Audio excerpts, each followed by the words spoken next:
创下带我们看到加拿大这一片森林怎么回事啊？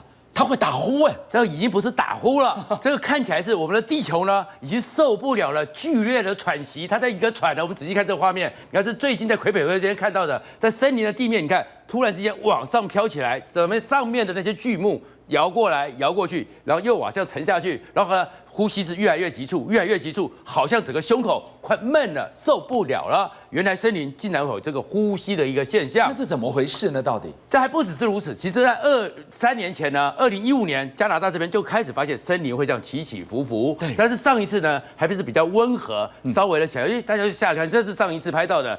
你的整个大地好像在那边呼吸，在那边喘气。对，然后呢，科学家就觉得说，到底怎么回事？那其实到现在为止，森林太神秘了，没有解答。他们最后只说一个是因为下了大雨，雨呢就积在下面，所以整个水呢表面张力像果冻一样。可是很多人说，上面那些树呢都是雪山，都是块木，几百公斤重，你怎么可能只是水没有沉下去？怎么撑得动？怎么撑得动呢？所以这是一个谜。是。可是另外一个，其实森林里面呢，在波兰那边呢，还有个卡坎森林呢，它竟然呢是一个波兰静音的一个最含恨的一个地方。哦，这叫卡坎森林。这卡坎森林是什么？你知道说，当时呢，1939年的9月1号的时候，希特勒下令军队呢唱着一个歌，让我们飞越波兰去，他就开始入侵波兰，打起了第2次世界大战。那个时候呢，你看就是希特勒部队就直接冲了进去。当时呢，其实史达林跟希特勒是密约的，你往西边打，我往东边打，我们2个国家一起瓜分波兰。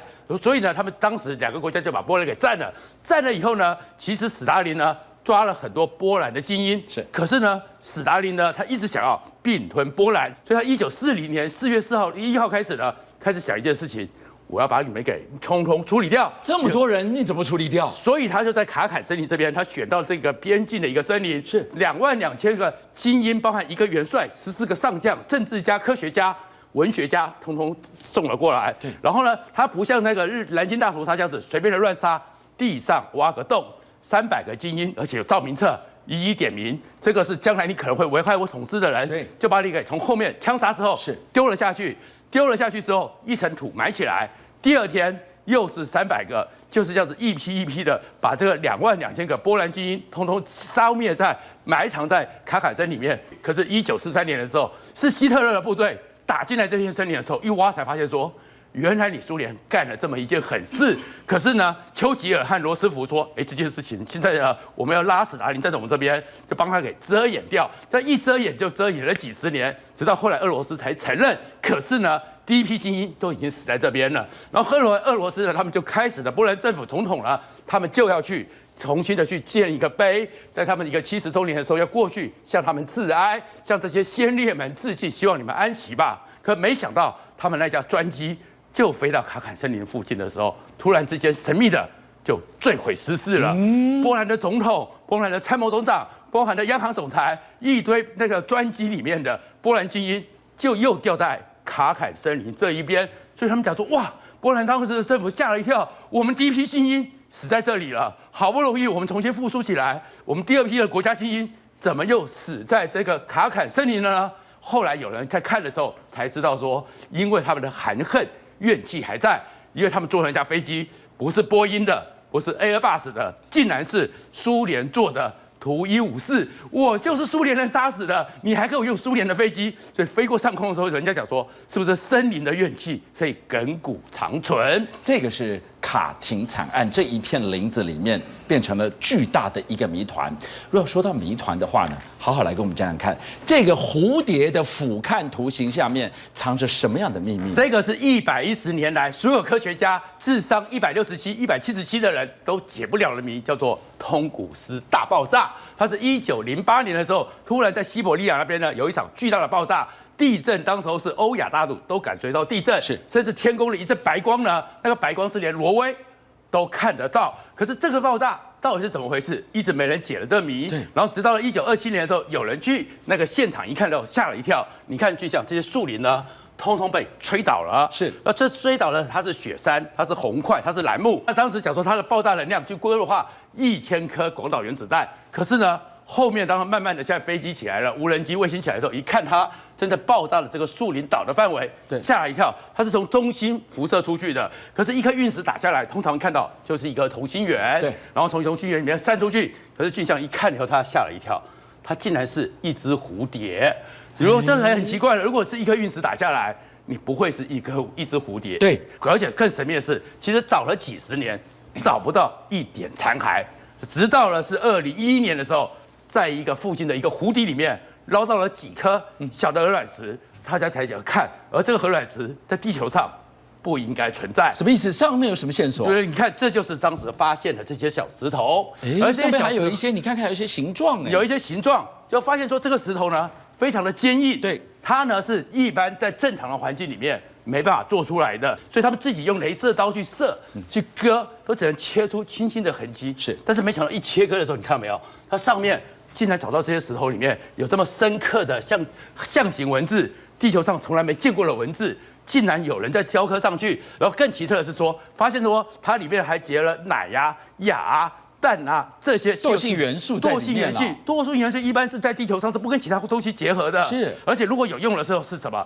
雷射武器、霓虹灯。是，所以他们就越来越发现说，当时是不是其实不是一颗陨石，而在1908年的时候呢，1903年才开始做出那个莱特兄弟的小飞机，所以是不是真的不是来自地球的飞行物在这边进行一个大爆炸了？好，再来玉凤给我们看看，这简直是太匪夷所思了。西雅图好端端停在停机坪的飞机，居然被偷了，怎么可能？这个地方是一个管制区，你如果要来偷，你也要会开飞机啊。对，我们知道说这西雅图国际航空机场呢，在这个地方，这个飞机其实已经降落了，但是没有想到在傍晚的时候，它竟然又起飞了。塔台看到就是说奇怪，到底是没有提出申请，对你没有提出申请，你怎么飞上去了？马上去联络这地平线航空，地平线航空说我们的机师都在啊，这飞机怎么飞上去了？对，结果没有想到是他们的员工开的，不是机师，是地勤员工。地勤偷飞机啊！这个叫 Russell， 他原本是你看到他就在地勤，他做什么工作呢？他把这些行李搬上去，然后飞机下来之后呢，清洁打扫，把这个那个飞机外面给清干净。但是没有想到说他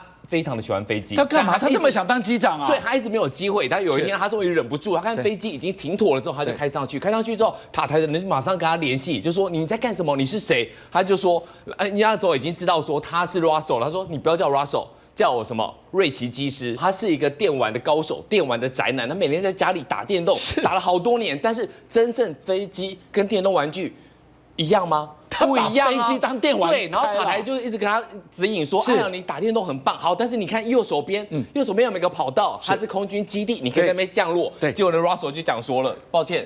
我打电动，但是还没有玩到降落那一关，所以他说不会降落。然后塔台就很担心，赶快找个飞行员。飞行员就跟他讲说：“你不用担心，我是你们这个公司的飞行员，我知道，我教你怎么降落。”可是他开始慌了，为什么呢？因为他说，其实电动玩具上面就是摇杆，你他压根是不会的，对你现实的你是没有办法的。所以他准备起飞之后呢，一直往北飞，一直往北飞。但是他说你根本讲什么我听不懂，我看不到你的旋钮，因为这个驾驶员跟他讲说，你把旋钮跟推杆一起推，我们就可以慢慢降落啦，你不用担心。结果，但是他说不会。最后的时候，他就说我不管这个自动驾驶好吵哦，干扰到我，他把它关掉。然后呢，等到8点多了，8点47分的时候，他就说，我觉得好像有状况了，我觉得有一具的有一个驾驶一个引擎已经坏掉了。最终呢，9点半，你看就坠毁降落了，因为打电动跟这个实际上开飞机真的是差了非常非常的多，然后人机双亡，对，就死掉了，好惨。另外给大家看到，也是一个沉溺电玩的宅男。哇，这个更严重，他居然劫持了747，差一点点害500个人跟着他一起陪葬。对，我们刚才讲到那个地方，就是他一个人开了一个小客机，但是呢，你看看这个是 ANA 全日航空的，这班机上面有517个人，这是当天的机长长岛直之。但是呢，这571个人里面有一个乘客叫西泽裕司，我们先从西泽裕司讲进去。他呢是也是从小就是一个宅男，他是生在日本的东京，他从小呢都跟大家处不好，但是他功课非常的不错。好，考上大学之后呢，他迷上了航空公司，他迷上了这个飞航，他喜欢这个飞航，所以呢，他最后呢还去这个机场里面做临时工。对，他的目标就是说，我考上大学完之后，我要去考航空公司，好，我要变成他的一个培训的机师，我就可以开飞机了。好，大学毕业去考第一次，第一关就被刷下来，第二次又被刷下来，第三次他连续考了3年哦。你看到你的同学没志气了，你的同学都已经去任职了，他就是没有办法。是，结果呢，他就说在家人的逼迫之下，他就去铁路运输公司上班。对，问题是他从小就不善与人交际，对，所以呢，他在公司做没多久。他就受不了，他就回到家。回到家之后，他在家里3年做什么呢？就是打电动，一直用模拟飞行的游戏，一直在打电动。但打一打之后呢，他就想说，好，这3年我应该很厉害了吧？他想要去开飞机，是，但是他考不上怎么办呢？但你不会开呀。对，但是他考不上，他决定去把这个飞机给挟持了。他去挟持这个飞机，这个飞机呢从哪边？从东京的羽田要飞北海道，他就上去。飞机起飞2分钟，他马上把他从他的 carry-on 手提行李里面拿出一把刀。大家吓傻了，你怎么会有刀子上了飞机呢？对呀。然后呢，空服员要过去制止他的时候，一保就过去说不想死，带我去机舱。对。冲进机舱里面呢，哇，驾驶跟副驾驶都是怎么回事啊？他马上叫副驾驶出来说你走开。飞机里面只要有机长跟我就好了，因为我也会开飞机。结果他把这个门给反锁，反锁之后呢，这机长长岛直就说你到底要干什么？他说你往右飞，好，我们去横田；你往左飞，我们去大岛。他根本在乱飞嘛，对，他都乱飞。他就说，他还跟机长讲说，我的目标，我的人生的梦想就是我自己开飞机到东极湾做一个漂亮的回旋。这样就很好，但长岛直接就说你到底在想什么呢？到最后呢，这个人西泽裕之就说你听不懂我的话，你起来，我飞。长岛直之机长当然不可能你飞，结果呢，他竟然2攻之下呢，一把刀，嘡就杀了这机长。是杀了机长之后呢，他就说好，我自己来把机长移走，自己坐到驾驶座。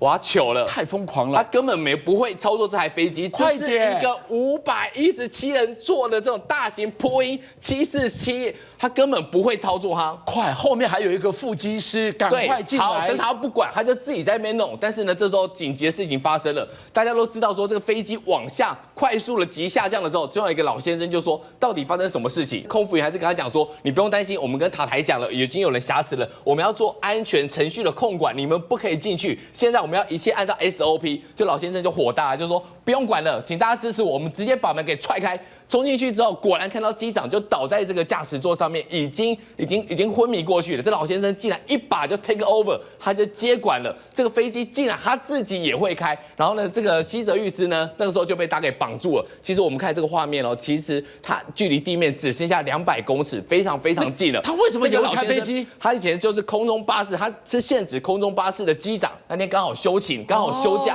然后搭上这班飞机。如果不是机长，他根本不会开，而且他也不知道说之前的状况。然后你看这个机场里面，大家都吓傻了，原本以为说哇，是不是大难将至，竟然已经近到那么近了，然后要碰及地面。所以你看了一个宅男，他把那把刀给夹带进去，结果吓傻了全机的人。那大家福大命大，遇到了这个 Airbus 的机师也在飞机上，要不然不全部一起陪葬了吗？对，如果没有遇到他的话，那个飞机可能就撞下来。但是大家都想说，刀子怎么来的？好，大家想说这个刀子这么明显，你经过金属探测器一定会响嘛？是。但是我们刚才讲到了，这个宅男呢，他之前是不是有在羽田机场做过2次的临时工？是。他做2次临时工的时候，他非常清楚这个漏洞，他先把这个刀子呢做托运到大阪机场，是，然后这种大阪机场呢托运回来羽田空港，羽田机场，这样就变成说这中间呢有一个落差，大家不知道这刀子已经进去了，他最后再把这个标签拿掉，就把它从托运的行李变成手提行李，然后呢就上了飞机了，是，所以呢也顺利的就把刀子给送上去，但是这之前其实他有提醒过航空。